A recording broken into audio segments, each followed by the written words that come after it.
Today on the Spector Creative channel, I want to talk about some universal truths with how we perceive the world. And specifically, I want to zero in on art and talk about the way we look at art, we experience art, and we interpret art. And no, I don't mean like people named art. I mean, like as Indiana Jones says, art that's meant to hang in the museum. Although obviously not all art hangs in a museum. One of my favorite pieces of art of all time is The Treachery of Images, which, if you don't read French, this says, "This is not a pipe." And I love this painting because it's not a pipe. It's a painting of a pipe.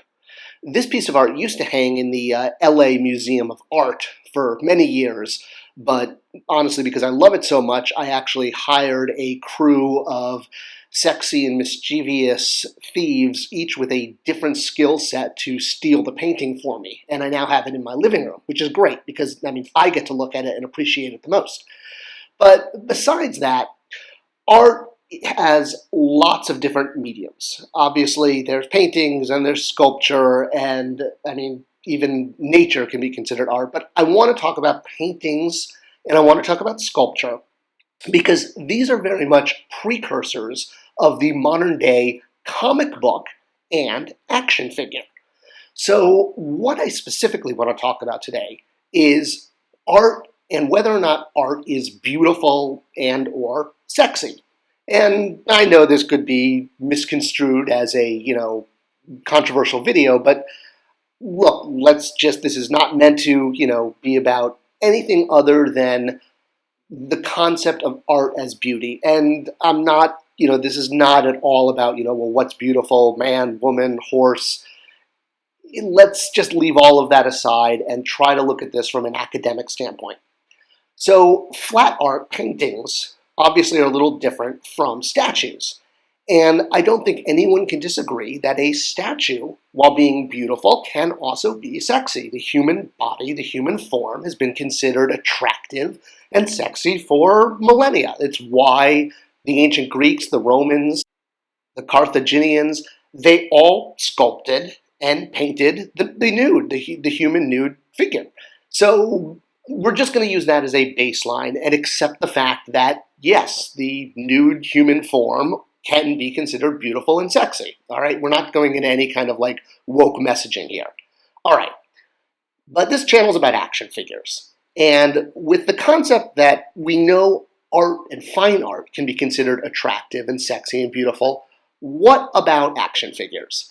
Well, obviously, action figures as a representation of popular culture do have an innate sex appeal. I mean, most action figures are based on IP of, let's face it, scantily clad men and women. No matter whether they're superheroes or WWE superstars, you're either in a scantily clad outfit or in a skin-tight outfit.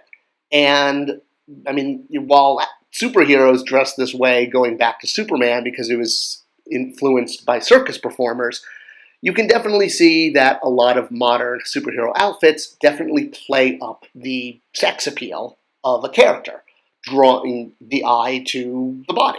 And there are obviously action figures, when they are sculpted to look like their pop culture counterparts, that are going to play this up as well and incorporate these features in the sculpt.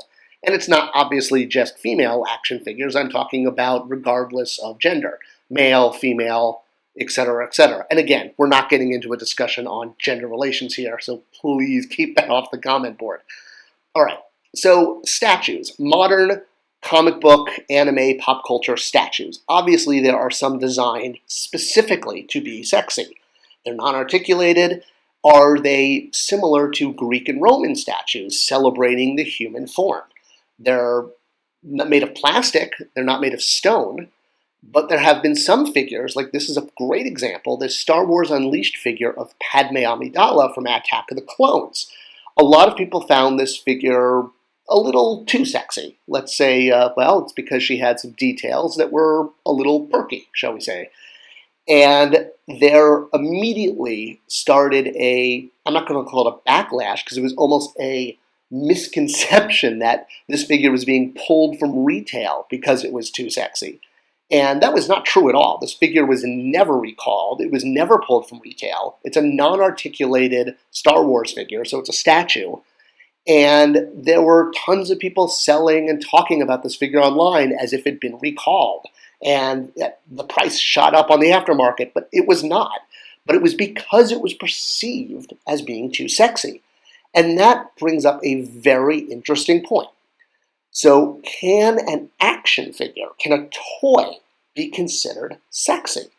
And it kind of boggles the mind because, most of the time we think of toys as being for kids. Obviously, on this channel, we talk a lot about the adult collector. And again, most IP that winds up being action figures are scantily clad characters. And I know that beauty is in the eye of the beholder. And I'm not trying to say one body type is more attractive than the other. Some people are attracted to certain body types, certain genders. Other people are attracted to other body types and other genders. Some people are probably attracted to Battle Cat.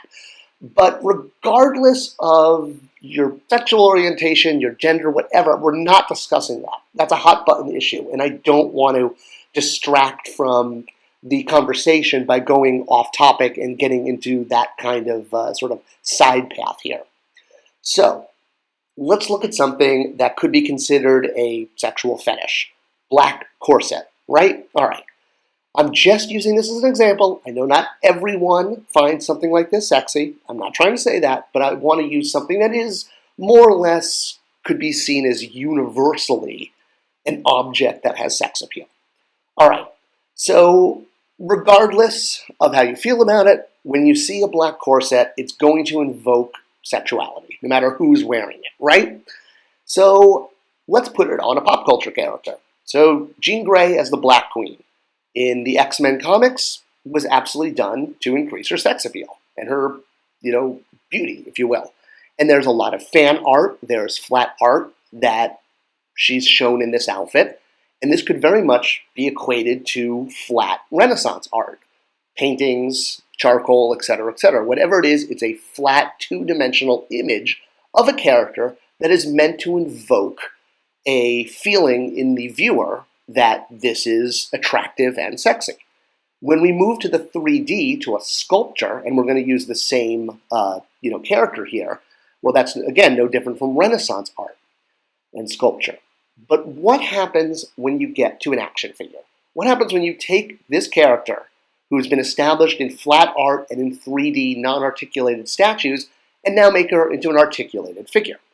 Well, I suppose the theory that I'm putting out is that action figures represent the epitome of the sex appeal of an art form, because you now have the ability to pose that figure in any way you want, unlimited, and it's up to the end user.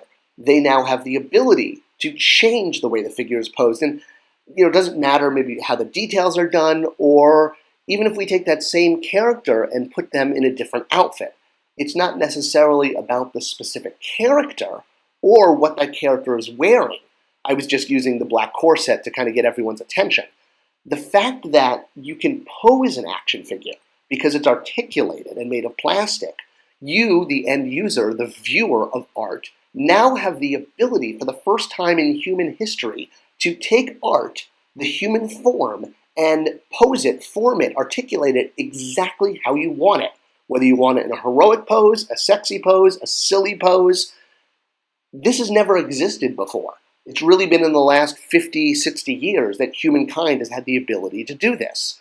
You couldn't take a Roman statue or a Renaissance statue and change the pose.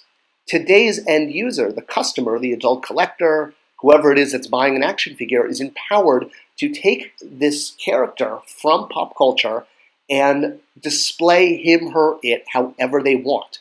While statues can absolutely look attractive and sexy, and artwork can do this, only the action figure as a medium, as an art medium, allows the end user to actually dictate how the character is going to be posed. And I think that is an interesting strength of action figures as pop culture art. What did you think of this? I know it's a little bit different topic than I usually cover. Let me know in your comments below. We'll answer all of them, and please do share this with others because it's a great way to spread news. Thanks so much for watching, and I'll see you next time.